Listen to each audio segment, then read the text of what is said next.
Hey guys, so we have a G915 keyboard here, and not only is it wireless, it's also mechanical. So let's open it up and see what it looks like the inside.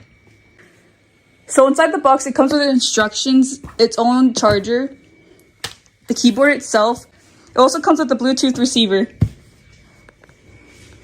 So let's plug it into the computer. So when you have the keyboard plugged in and you turn on the keyboard with the switch on the back, it automatically lights up.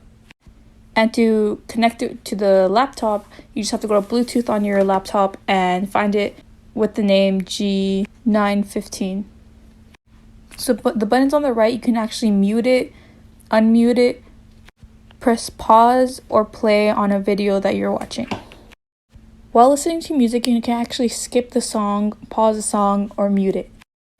Also, the scroll on the right also can turn up your volume or turn down your volume depending on how you use it. The buttons on the left actually can control the brightness of the keyboard.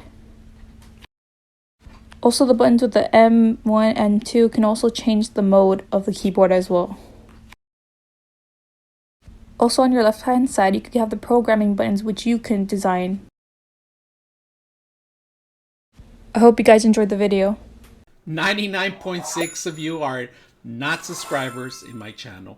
I hope that the content helps you out and that you find it very useful. And I hope you hit the like and subscribe